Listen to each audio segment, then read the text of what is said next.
Bonjour à tous, c'est Sirdec pour ce nouveau numéro de la NS Channel. Alors ce numéro va sortir un peu de l'ordinaire puisqu'on va pas parler de Légion, bien que cette chaîne est quand même consacrée à l'information pour les membres de notre Légion, la Night Spirit. Mais cette vidéo va pouvoir intéresser tous les joueurs de Saint Seiya Awakening.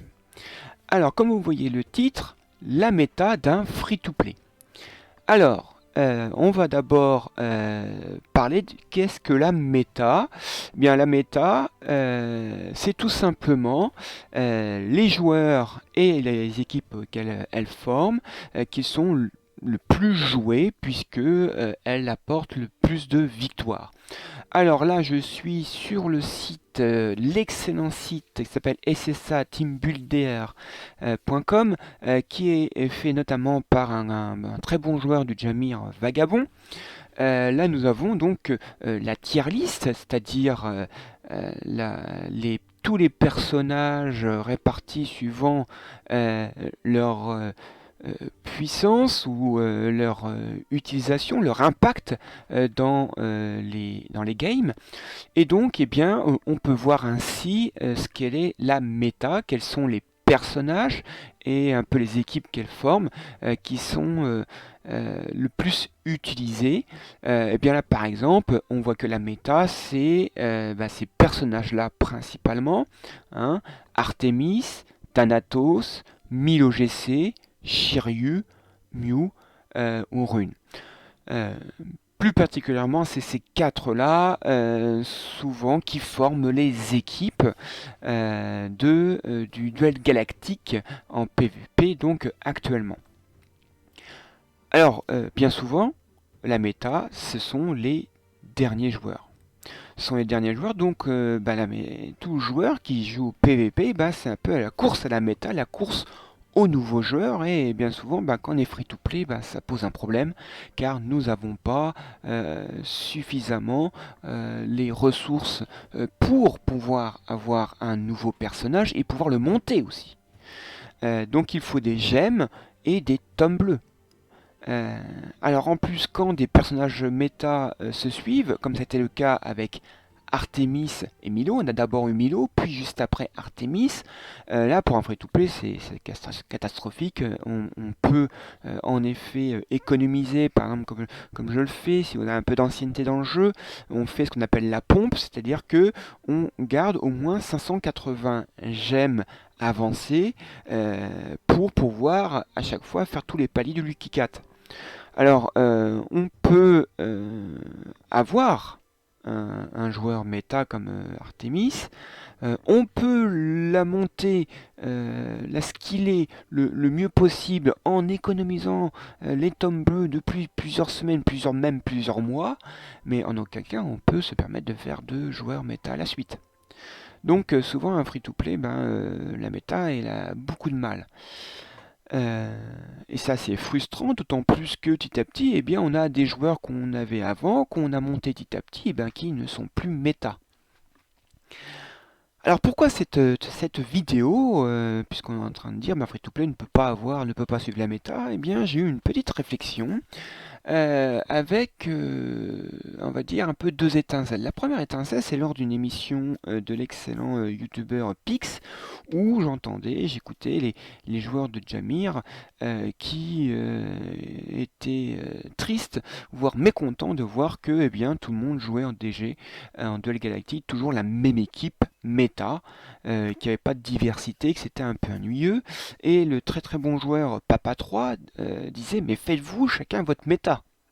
Alors moi ça tout de suite ça m'a dit oui, oui c'est vrai mais très vite on est bloqué parce que on n'a pas les moyens, on n'est pas comme Top Pirate, avoir la possibilité d'avoir un Krishna 5-5-5-5-5, donc faire sa propre méta tout de suite j'ai été confronté à la triste réalité, j'ai pas les moyens tout simplement.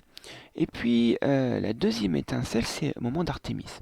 Alors, j'avais énormément économisé pour Milo GC, puis quand a été en vue Artemis, j'ai repoussé et j'ai économisé 42 tomes bleus, grâce à un PVE mêlé notamment. et je les ai investis dans Artemis. 40 tomes bleus, c'était énorme pour moi. Euh, je pense que j'ai jamais fait avant, je sais même pas si je pourrais le refaire après. Et puis j'ai investi ces 40 tomes bleus, je joue et je suis persuadé que là, l'équipe, ça va tout écraser. Et là, patatras, ça ne marche pas. Ça ne marche pas puisque, eh bien, ça ne suffit pas d'avoir un personnage méta, il faut construire une équipe autour. Et là est revenue cette phrase Papa 3, faites-vous votre méta. Et si ce que j'ai fait pour Artemis, c'est-à-dire que j'ai mis longtemps à construire une équipe et puis maintenant ça va bien, et si j'appliquais cette méthode à mes personnages d'avant que j'aimerais bien rejouer. Donc refaire un peu ma méta à moi. Euh, je ne suis pas un grand joueur de duel galactique. Je suis jusqu'en diamant 2 en général, diamant 1. Mais je pense que ce que je vais vous montrer, c'est une méthode qui peut se mettre à peu près pour tous les joueurs, tous les free-to-play, de permettre de ressortir nos anciens joueurs. Alors pour ça, il faut, quand vous avez choisi votre joueur, il faut qu'il en puisse plusieurs caractéristiques. D'abord, en ce qui concerne ses compétences, ses skills, donc que vous avez ici, que vous cliquez dessus, il faut qu'il soit à 5 dans les skills spécifiques au personnage.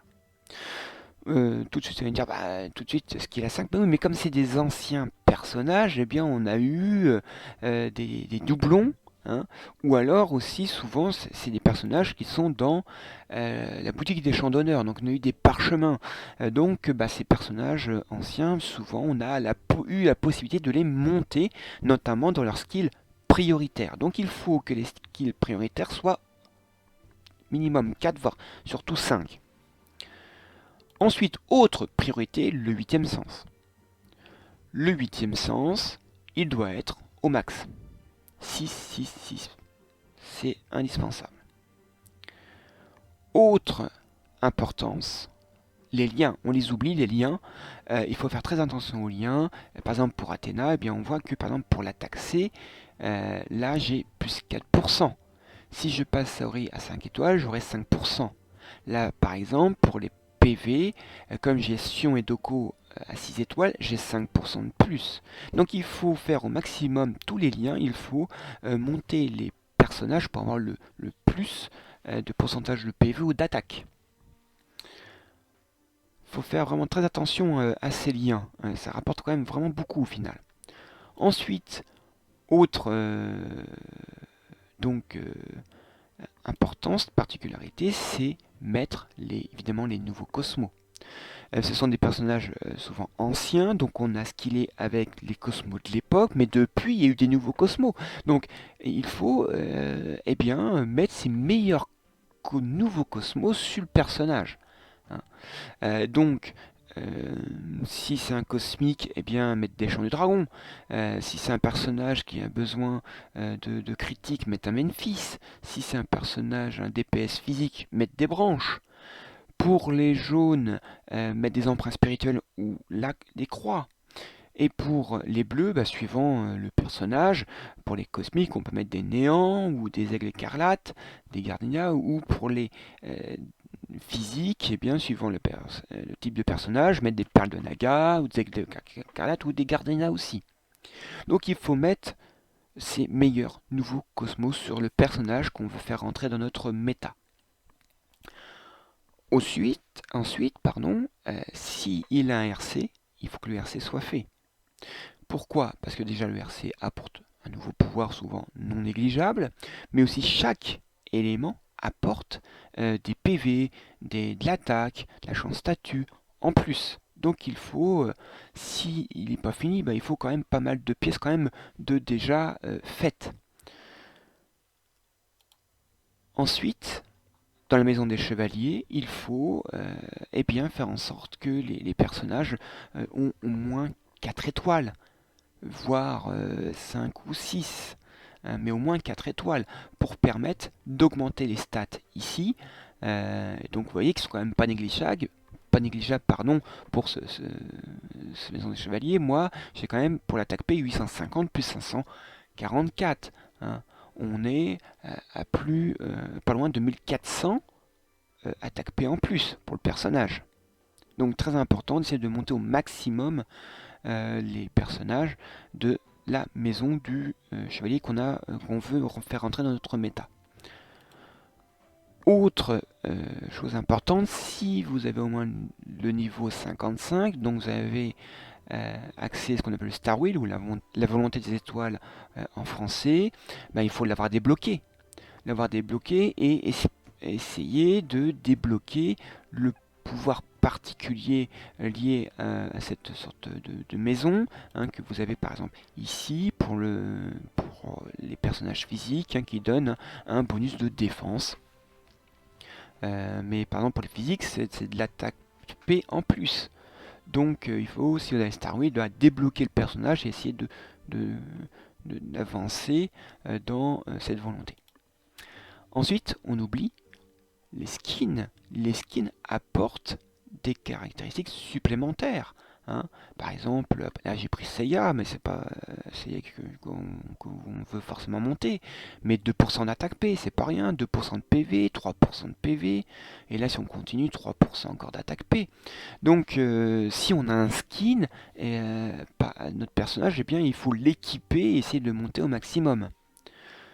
Autre caractéristique, s'il a un livre, il faut essayer de le monter le plus possible. Alors, si le personnage est ancien, il a son livre sûrement, et donc bien les premiers livres sont assez faciles et ils apportent des caractéristiques vraiment pas négligeables. Par exemple là, j'ai pris cet exemple-là sur Eki, il rapporte 3% d'attaque C, mais pour des personnages, il y a plusieurs apports, on peut aller jusqu'à des fois 10-15% d'attaque P ou de PV.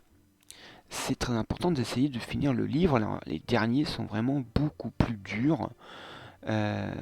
Donc c'est dommage, mais il faut essayer pour le personnage d'avancer le plus possible dans le livre.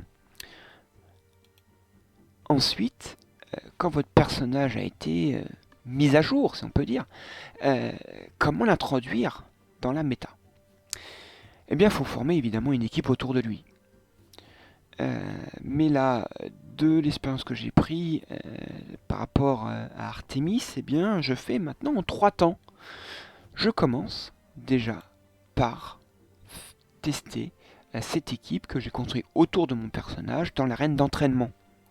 Alors l'arène d'entraînement a cette particularité que les défenses des personnages adverses sont très faibles. Donc qu'est-ce que ça nous permet? C'est de faire 1, 2, 3 tours pour voir s'il y a une bonne synergie. Vous allez, grande chance, vous allez gagner forcément, mais c'est de voir est-ce que les personnages entre eux fonctionnent. Est-ce qu'à un moment je manque pas de cristaux? Est-ce que le personnage est à la bonne vitesse, par exemple? Donc ça, avec l'arène d'entraînement, vous pouvez voir si la synergie est bonne de votre équipe qui est tournée vers votre personnage. Si, voilà, les personnages sont à la bonne vitesse, les cristaux sont au bon endroit, etc., eh bien on peut le tester ensuite dans l'arène des chevaliers. L'arène des chevaliers, les personnages là sont de puissance et de résistance normale. La seule différence, c'est que vous pouvez avoir la composition.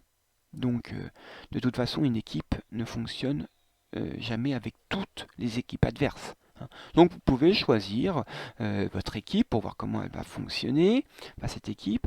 Et après, donc c'est